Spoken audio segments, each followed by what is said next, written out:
Hi everyone, this is Yuri from ORIL, and it means that we have another amazing episode of Innovation Blueprint podcast today. And our today's guest is Jonathan Iger. Yay! Give a big round of applause. So that's not a lot of people around, as I always said, but we're always happy to see our guests. So, hi Jonathan, thank you for joining us today for the conversation. Thanks for having me, Yuri. Pleasure to be here. Yeah, it's a pleasure to have you as a guest today. We're gonna talk about you, about the Sage, about the properties that you guys haven't managed. So we're gonna have a lot of questions, and I don't want to jump straight to them, but I want to ask you. You are the CEO of the company, correct? Yes, sir. So, which means that you have a lot of things to do, right? A lot of fires to put out typically. Yeah. And as the CEO, I'm pretty sure that you know the story of the company. Can you please tell me a little bit more about the company, where the idea came from? Because you guys are pretty big. Pretty big, but pretty old at this point. Yeah, we have the honor of celebrating our centennial, actually our 101st year right now. Whoa, So the you're the company, oldest guest. yeah, by a bit if you just include the company. Yeah. Um, the company originally, William Kaufman Organization, was formed by my great grandfather in 1924. Um, we've played in most asset classes. We were focused on residential to begin with, single lot family housing. We actually had the distinction and privilege to build FHA house number one in New Jersey in the early 1930s.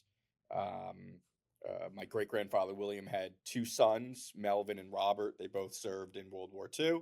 My great uncle Melvin in the European theater, my grandfather Robert in the Pacific theater, and when they returned home, they joined the business shortly after. And so the business was run by William, Melvin, and Robert. Um, we formed a late 1940s, early 1950s. We started really focusing on commercial real estate, particularly ground up Class A development across Manhattan. So right now I'm sitting in one of our newest buildings, which is 767 Third Avenue, which we developed in 1981. Right behind me is 777 Third Avenue. We developed that building back in 1963. Um, So and that's your legacy behind you. A small piece of it, yes, definitely the company's legacy. And That's we've amazing. dotted the Manhattan skyline, buildings like 17 State Street, um, right at the tip of Manhattan, and buildings that don't even exist anymore, like 405 Park Avenue. We developed, and it was demolished a number of years ago for what will be a new development on Park Avenue. Um, and then we brought property management in house in the late 1960s under a company that we had controlled since 1938 called Sage Realty Corporation. And a couple years ago, we rebranded solely under the Sage flag, so simply as Sage. That's a great story. And you have a long story as a family business. And I read one topic about you. And what I found there that you never thought that you're going to join the family business. How's that? I mean, 101 years old. Come on. Yeah, as I kind of taken us through, the company was co-run by William and his two sons. William passed in the towards the late 1970s, and then William and Robert really ran the company. My father was here for a number of years, serving first as general counsel for about a 10-year stint, and then came back to co-run uh, a subsidiary called Sage Group Associates, which handled the leasing for the portfolio at that time. Um, it was I was exposed to commercial real estate, both particularly from my father, and just coming up to visit my grandfather in the office and say hello to my great uncle. Um, but it was made clear pretty early on that that was not a door that was open to anyone in the family, really. Um, my grandfather had a very firm belief that um, among his children and his wife. Work was his passion, and it fulfilled. It gave him a tremendous amount of fulfillment to be able to go to the office every day and work on his passion. And he wanted that for his kids. He wanted that for his grandkids. So he really believed in finding your own way, finding your passion, making your passion your work if that's feasible, which it's not for many, but for him it was, and he wanted that for others. And so I think having kind of just this open door and here's an opportunity for you was antithetical to his ethos. Um, or maybe he just didn't want to work with us. You never know. That's why I think, and so it was made pretty clearly. I think because of the exposure, I liked playing with numbers. I liked being in Excel sheets. If someone asked me early on, late teens, what do you want to do? It wasn't, oh, I want to be in real estate. Like, I just wanted to be an analyst, actually. Like, I wanted to play with Argus and Excel models um, and be kind of on that investment side, which is not what we were doing, right? We were developers, we were managers, and still to this day. Um, and so, yeah, I came to it in a um, tangential way. I started my career actually at a real estate hedge fund, and then a short stint at Starwood Capital. And then I actually started my own residential brokerage company. So went completely left field, kind of within the real estate industry. Um, and it wasn't until I was working at a really interesting firm called P&L Investments down in Washington, D.C. Been about 2 years in. And out of the blue, my grandfather, when we were together, asked to take a walk with me. I think at that time, in my 29, 30 years, he never said, let's take a walk. And at that point, he asked me to join. And he was 84 at the time and still running the company and coming in, if not 5 days a week, 4 days a week. Um, and It took a little thinking and eventually joined in. But now the door wasn't, I never thought that door would open. When I was working in DC, I was happy where I was and doing, I think I'd found my passion at that time. Took a little while to get to be convinced to come over. Yeah. Listen, that's a really incredible story. And to be honest, that's probably the coolest story that I've heard here Thanks. because no one had such a long family story of the business. And I'm pretty sure, like, when the company started, that it was a slightly different focus. But right now, if we're talking about the Sage nowadays, on the LinkedIn profile about the company, it says that Sage is a design driven, vertically integrated real estate investment and management company. Across a 3 million square foot portfolio in the most desirable submarkets on Manhattan, Sage provides inspiring workspace experience through a high-touch, personalized, and dynamic approach. That sounds like a really good commercial. But can you tell me exactly what do you guys do now? Like, what's the Yeah, focus and what's your bread right now for the company? for sure. It might be time to update a little bit. All of it's true. But it's definitely not how we would describe ourselves today. Um,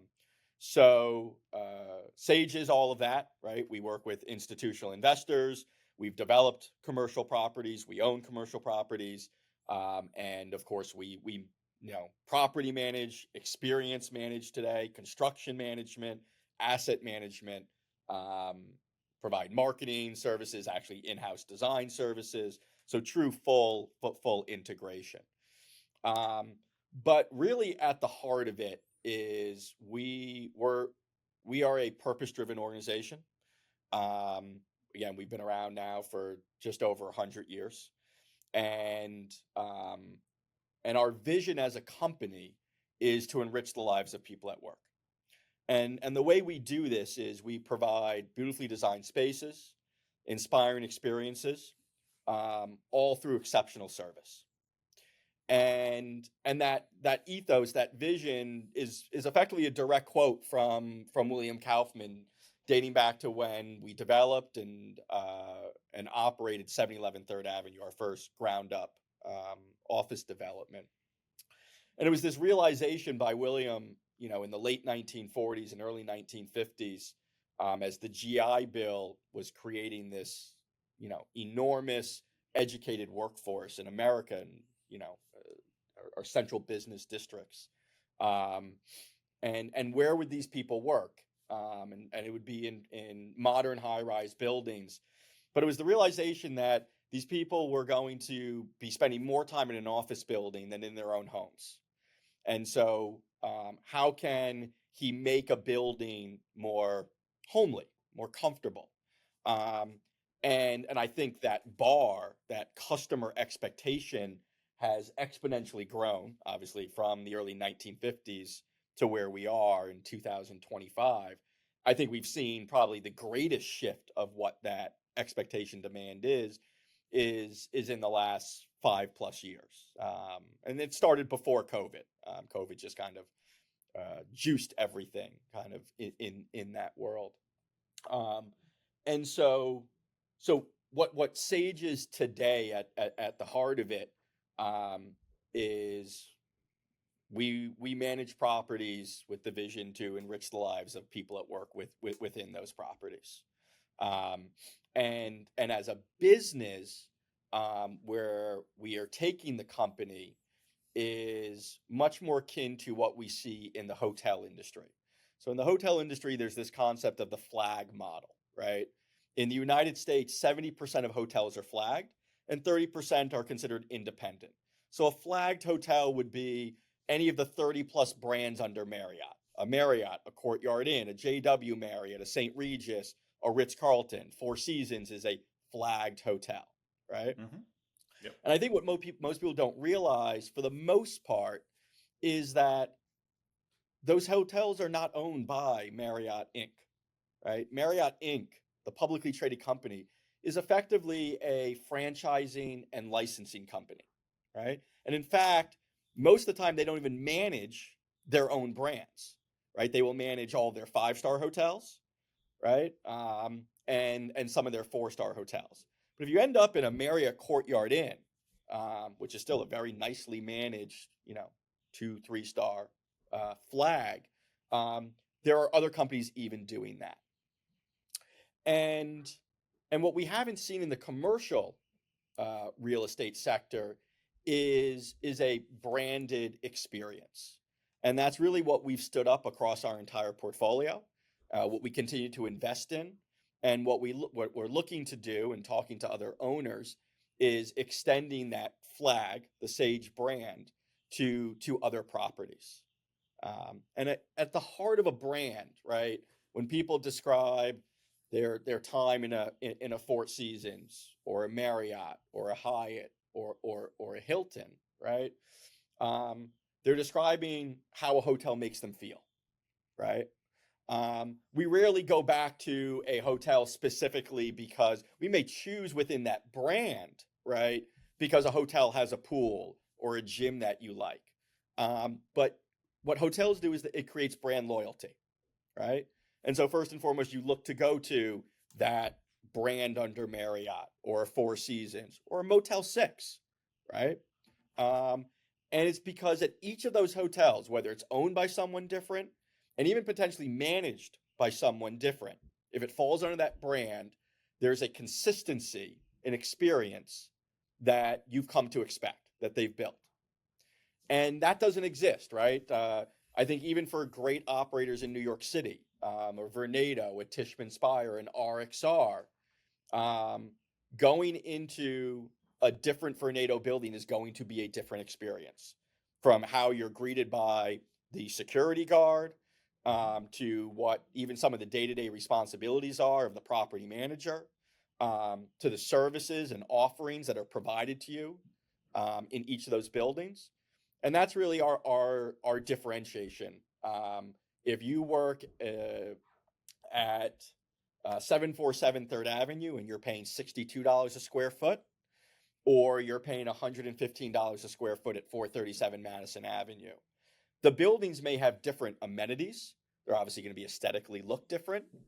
The interior build outs may be different, but the experience being in the property is going to be exactly the same. We're going to treat you exactly the same. And so that's what we're looking to do. We believe that over time, it's going to be a very, very small sliver of the pie, but you're going to start to see branded office properties. Um, and we believe we've done it first with our properties under the Sage banner, and we plan to bring those to other properties. Okay, thank you for the very open answer. And Yeah. actually, it feels like you answered my next question. The next question was, what exactly makes you guys different compared to your competitors? And I think that idea of the same experience in every single building, that's definitely one of the part of your answer. But is there something else, or that's just the main thing that you are guys focusing on? No, I think that's an overall approach about how you, for sure, as a differentiator, operate a property. I'd say another core differentiator is that in the office sector today, and again the last 5, 6, 7 years, there's a lot of talk about bringing hospitality into the office and being customer centric. Um, but I think where we are significantly different from our competition is that we differentiate that we have two very distinct customer bases in our property. So we have the tenant, the occupier, right? The actual company that pays us rent. And by extension, right, those space decision makers within that tenancy, the president, the CEO, the managing partner, right? Um, but where we are differentiated is we also view every single one of those, the employees of those tenants, as a customer. And those are two very distinctly different needs from a customer base. What a tenant needs from us as a property management company, um, and what the individual employees need from us as a property management company. And that informs so much of how we operate, the services that we offer, what the overall experience is for the property, how we design amenity spaces throughout our portfolio. It's it's that approach of really understanding that while we might not be entirely monetizing a customer base, they're still a customer and they're distinctly different than what traditionally commercial real estate operator owners have viewed as the customer, which is the tenant. And even if we pay lip service, I say we as an industry, about property owners and property management companies and properties themselves being talent attraction and talent retention tools for our core customer, the tenant. Um, that I think even for continues to minimize the overall approach that no, simply the end user is the person sitting at a desk. And we as an industry haven't thought of it that way.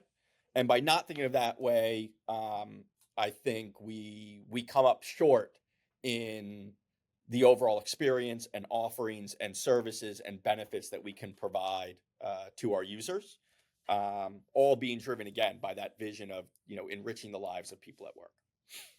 Okay, that sounds good. And based on your answer, I can slightly move to another question that I have. And Sure. talking about some internal management, what kind of tools do you guys use to manage such a big business? Is that something that's customly developed for you, or maybe you're using some out of the box solution that a lot of people have in on market? Yeah.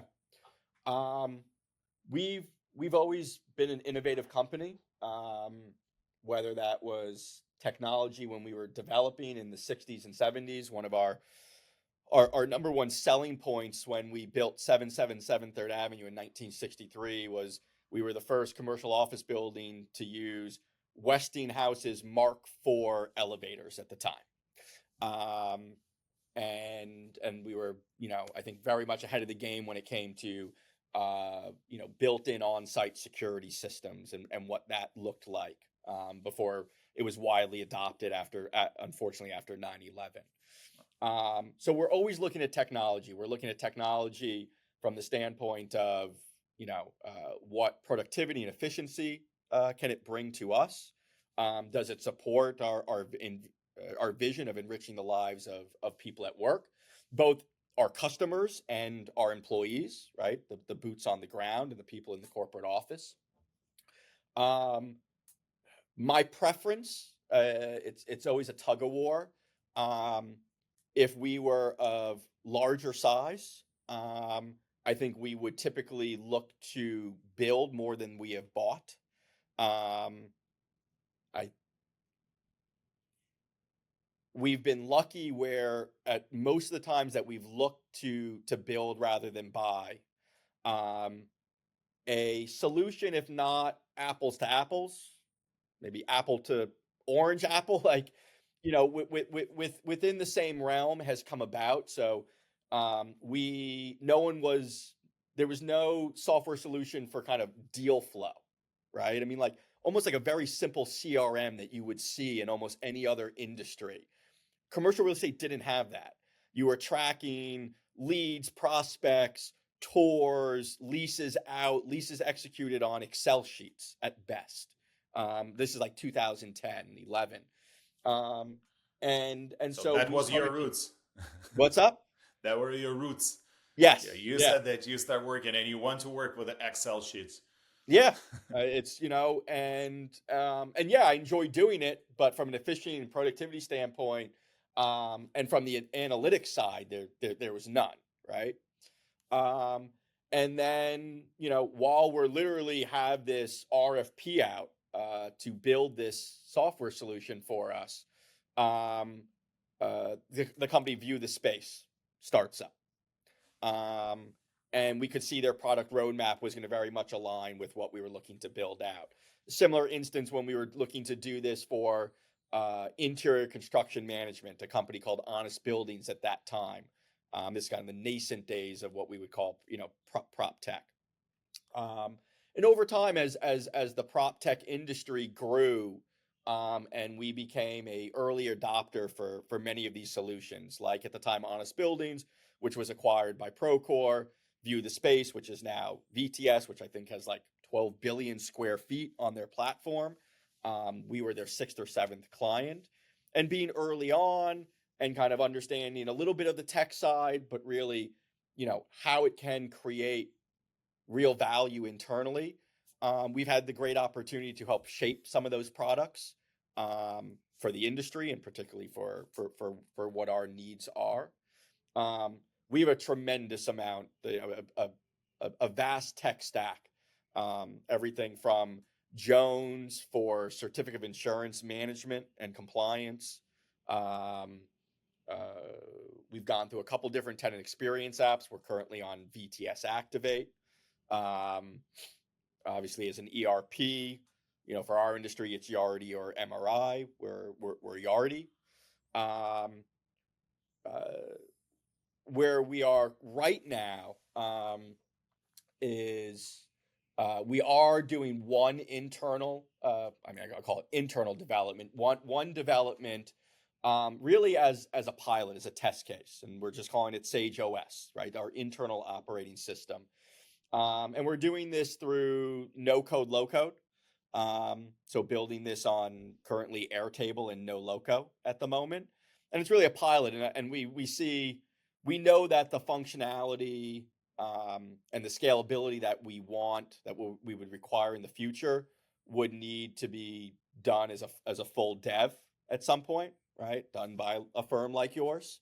But we really want to see, is there true value in what we're looking to build, and what doesn't exist out there today. There's a lot of really interesting technology. I think there was a significant lull in the prop tech industry, and we're coming out of that right now, particularly around office. Residential, there's amazing things being done, but it's been a slog for office for a number of years. And what doesn't exist, there's two things that we were looking for that did not exist within in the industry. One was a true CRM for the member side, for the individual user side, right? That we call a Sage member. Anyone who works in our property is a Sage member. We looked at every solution out there that's provided to the hotel industry. We looked at a solution that was provided to the private club industry. We looked at custom builds on systems like HubSpot and Salesforce. And there was no purpose-built system out there that's a true CRM, to be able to, not, I want to say track, but understand our members, right? Simply, if we know what their birthday is, their wife or husband or partner's name, how many dogs they have, what's their favorite sports teams, what are their professional interests, all these things good hotel operators have some insight into. And as property managers and property owners, we have no insight into. And so we wanted a system that would support that for ourselves. So we're building it ourselves. Um, and then the second part, going back to kind of the core of Sage OS, uh, when we're pitched on asset management tools, they're all financially focused. It's all business intelligence overlaying on existing data, most of it siloed. So that's a difficulty into itself. Mhm. And so you're sometimes reliant on a BI overlay on an existing SaaS solution you may have. Um, but we're operators, and that data and that analysis is great, but there's no solution truly out there for day-to-day operations. There's some great solutions out there for on-prem property management that combines HVAC and energy, and access and work orders, and certificates of insurance and things of that nature. Um, but that's solely looking like what's occurring on prem, and even there it ignores so much of what a property manager's day to day is and leaves so much on the table. And so again, we're trying to build this with kind of a no code low code solution just to pilot it, and then and if we see the value in it, we'll develop it. Okay. Thank you for sharing. And the next question, if you're planning to build something like that, I cannot ask you, what about AI? I mean, it's all over the place right now. Is that platform that you guys trying to build as a pilot has an AI functionality, or it is not? Or can you please uncover a little bit that part? Yeah, it definitely would. I think AI in general, already is having a significant impact on the real estate industry. Oh yeah. Um, I'm personally seeing it a lot more on the residential side today. Um, there's bits and pieces of it in commercial. It will continue to grow. I think with commercial, one of the most difficult things is there's only a couple players out there right now, operators, um, who have centralized their data. And so much of, not AI as a feature, but AI to truly drive business results is going to be reliant on the data you have, right? So we could look at, LLMs, right? Large language models, and then we can look at agentic AI, right? Um, I think actually, while LLMs are what are so prevalent today, just societally, right, from Mhm. AI. I think what you'll see a greater impact within commercial real estate in the next 12 to 24 months is around agentic AI. So on the LLM side, yes, like the Sage OS, what we would envision, is simply really to be able to, once you have this centralized database, right? Um, simply overlaying Chat GPT or Claude or Gemini, on Yeah. top of it, simply asking, instead of 8 different clicks or a filter button or a search bar that gets you to a page that then you have to find the data on the page, to be able to simply ask Sage OS, what is the currently escalated rent on tenant X, right?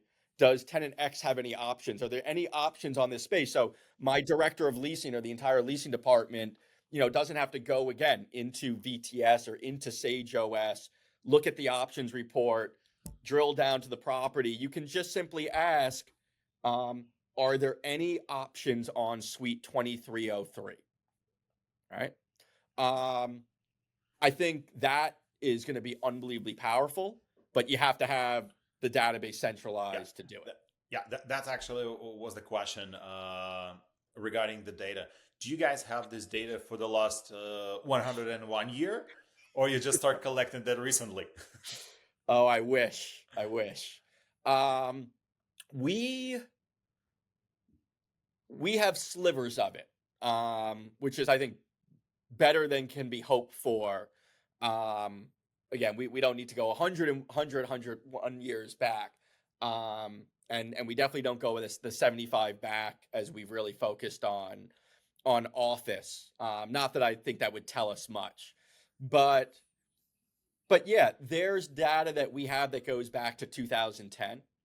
Um, and we're focused on getting the current data in it kind of, consolidated into our relational database. But the plan is absolutely, once we have that, to put as much data as we can in. So instead of telling or sitting around the table and understanding what is the net effective rent on that deal, I would love to know what is the net effective rent since I put that suite, quote unquote, into service. When I spent my $130 a square foot on that space, whatever year, what has, if a tenant moved in, what was the downtime? When did they move in? Was there additional work related? What was how the leasing commission impacted that? The lifetime rent collected, that tenant moved out. What was the further downtime? What did we pay to get the next tenant in? And if you go back to 2010, some of our suites, before we even demolished them, could have their third tenant in, even though we have significantly high renewal rates against market. That's still going to happen. So can we do that today? We have a couple Excel spreadsheets that tell us that on a couple individual bases. But I'd love to know that on a property level and of course a portfolio level. That will take some time. So 101 years, no. We're going to try to get back to somewhere around 2010 when it's applicable. If we It's reposition feasible. yeah, the data doesn't inform us of anything for one of our properties like Two Gansevoort that we fully repositioned in 2014-15. There's no reason to gather that data beforehand. There's nothing actionable. There's nothing insightful. So we're trying to be methodical as opposed to just let's put it all in, and go from there. Okay, yeah, that sounds actually. I wouldn't even say doable. It sounds reasonable and pretty smart. So, first of all, wish you good luck with that. And Thank you. It's a just out, lift. It's a lift. yeah, and just out of curiosity, do you have any specific date when you're gonna launch that pilot, or on which stage are you on now? Sure. Um, so uh, it's entirely internal, right? And the we're incrementally developing it, and I'll explain why in a moment. I mean, obviously, you always have to incrementally develop, but um, it will actually launch to our property ops and engineering team sometime next week. Oh, Um, we and having this conversation in the right time. yeah. This is very timely. Um, and the reason, as opposed to, again, I think as any developer would say, right, better to be done than perfect, and you get your customer feedback and you iterate and just constant Yes. iteration. Um, and again, we went through scope of works with each department and what kind of that V1 would look to solve. And a lot of that was simply, what are you currently doing that you're going into an Excel spreadsheet, into a Google Doc for? Um, and then we looked at what were the ones that they were utilizing the most, what are ones that support monthly or quarterly reporting, and we put that within our relational database, and then of course kind of our front end overlay. Um, to ensure the veracity of the data, though, at some point we have to move them from the Google Sheet that we've now input into the relational database to the actual Sage OS system to input that data going forward. Or what we end up having is these data gaps every time we move someone over, right? So you may have all your work order requests in until May 27th, right? Because that's the last time that we synced up. But now you're actually going to be inputting that data, right?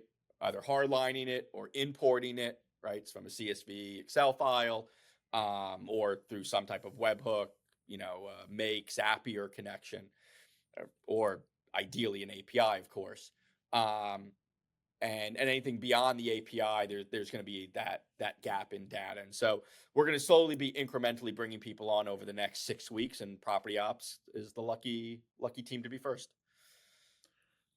That sounds good. So Yeah. yeah, I really wish you the best about that. And it Thank feels you. like we slowly but surely getting right out of the time. However, I still have a couple questions to you. So the question Sure. number one: if our listeners will decide to get in touch with you or with some of your company representative, and they will be interested in the services that you guys provide, and they will understand the philosophy of your company, which sounds for me pretty interesting and really impressive, how can they do that? How they can get in touch with you? Sure. So if you're interested in leasing space across the Sage collection, you can go to sagerealty.com. And it's truly the first B2C, commercial website, right? You go there and it's structured. It's there to empower you to find the right space that you're looking for. And then, reach out to us, or we'll reach out to you to help you along that path to becoming a Sage tenant and a Sage member. We're on LinkedIn as Sage Realty, as well as Instagram, Experience Sage. So those are the best ways to find and interact with Sage as a company. Personally, I try to do my best to respond on LinkedIn. So I'm just / Jonathan Iger. And you can contact me through LinkedIn, and we'll take it over to email and find some time to connect. Okay, so thank you for sharing your contacts. And already traditional question: what's going to be the last final statement from you as a guest today for our listeners? Outside of thank you so much for the opportunity and the conversation.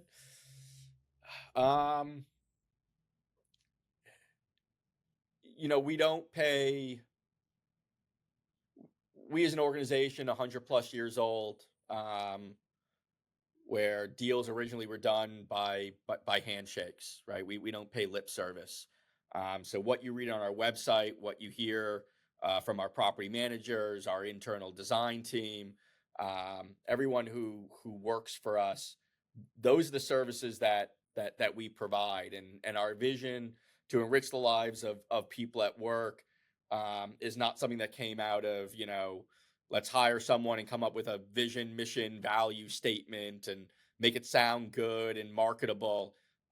That's who we are, to a core, and it informs everything we do. And I think that is more important today than ever before in providing, an optimal workplace that's fulfilling. So, Jonathan, first of all, thank you so much for being our guest today. I really appreciate that you found the time in your very, very tough schedule. I know that we tried to schedule this meeting great. long time ago, so I really appreciate your time. So for our listeners, guys, that was Jonathan Iger, the CEO of the Sage, and you already know the context if you want to get in touch, what I would strongly recommend you to do, because if this company stay on market for more than 100 years, I think these guys know what they do. So our listeners, thank you so much for being with us. Jonathan, thank you for being with us too. And let's say goodbye to all our crowd and see you at the next episode of Innovation Blueprint Podcast very soon. Bye for now.